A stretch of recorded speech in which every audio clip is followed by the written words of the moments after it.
Imus in the morning on Sports Radio 66. The Fan, WFAN. Here is Walter Chronkite. Like an unstoppable juggernaut, election returns poured in from every corner of this land, coast to coast and border to border, to be tabulated here at Decision 90.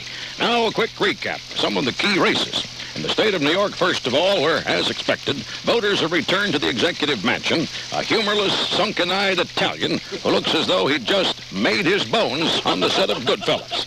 An impossible characterization, though, as the man who's had the helm of New York for far too long is, in fact, a Molly Yard wuss bunny who caves into every liberal notion of the moment like Roseanne Barr flopping into a tub of slop.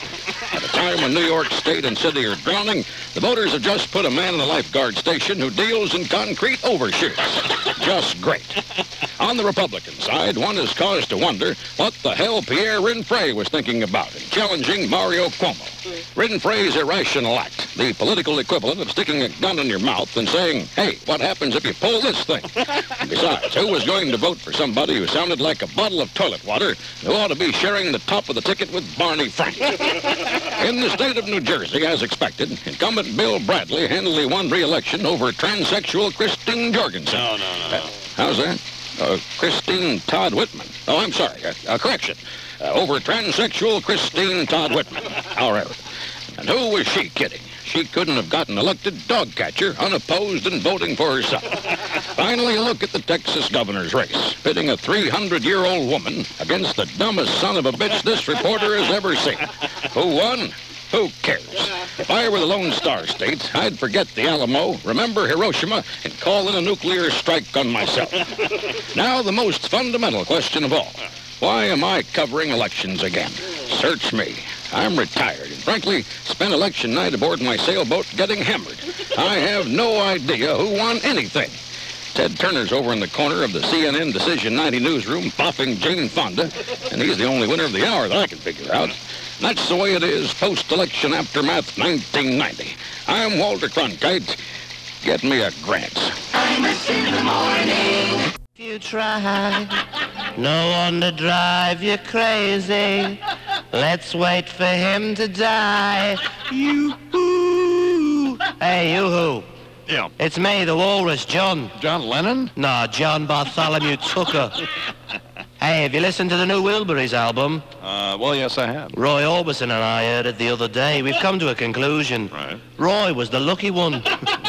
You know, it's kind of interesting they decided not to replace him in it. Well? Because, you know, Ringo's got to be sitting at home going, so what's am I? A bag of shit. Of course, he doesn't play guitar, though. Well, come to think of it, he doesn't play the drums either. Not exactly a human metronome, is he? Well, no. Yeah, that's what the world needed. Another Wilbury record. George Harrison, Bob Dylan, Tom Petty, Jeff Lynne.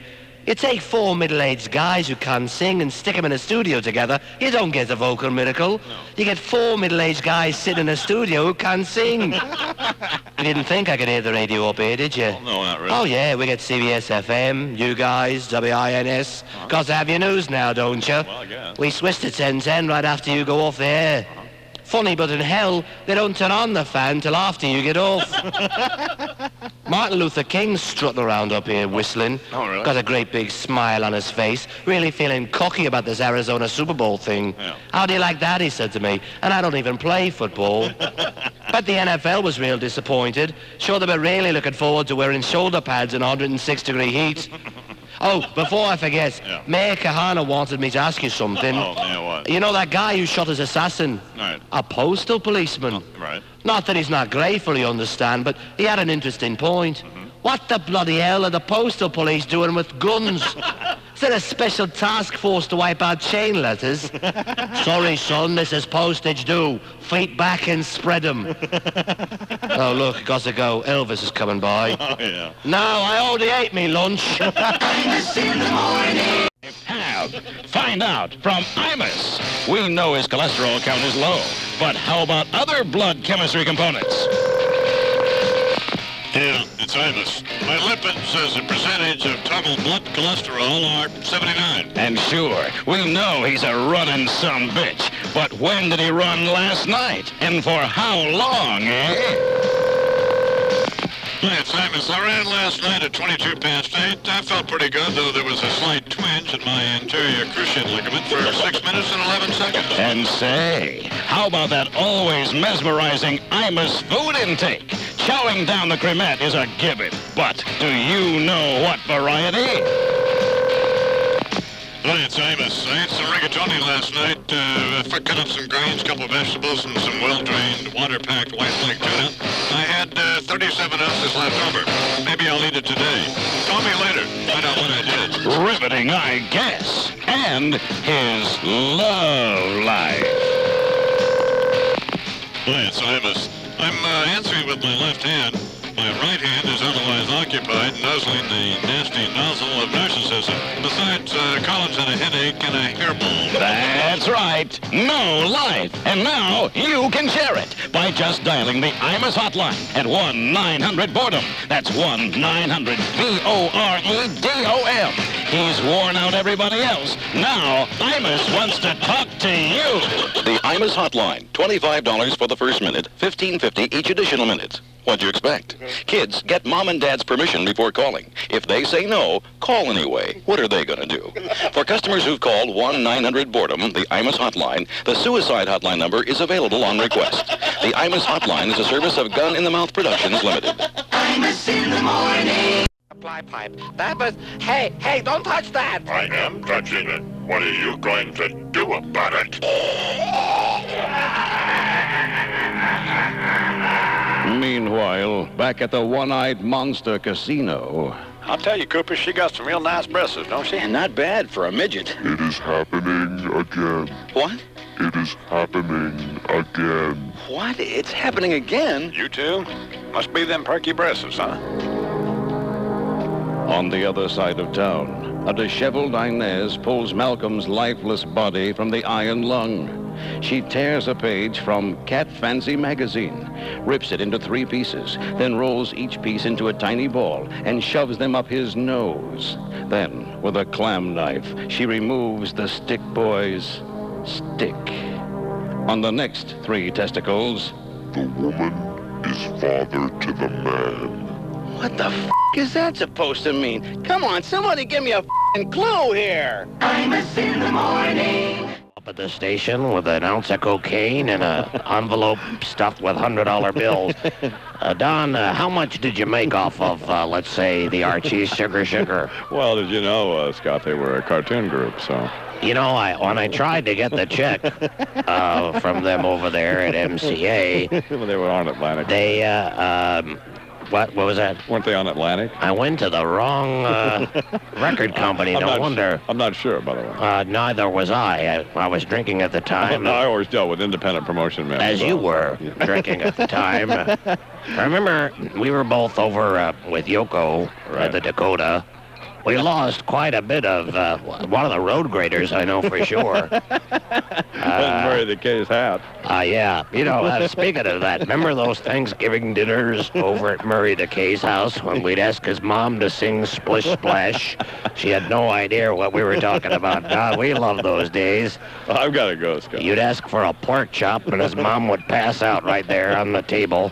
You know, I hated that sucker, Murray. I spoke to John Lennon not too long before he died, and he said one of the things he regretted most was not being able to kick that little Jew bastard in the ass when he was alive.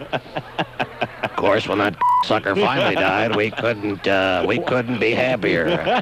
That'll be fine. Hey, how stupid do you think that rug is that Bruce is wearing? I mean, Bruce Morrow, one of the richest men in radio, can't afford to get some decent f***ing hair. Wears it over to the side of his head like a f***ing beret. Aren't we live here, Scott? The 3-inch part. Bruce, come back to us. Too many years of that echo on your voice.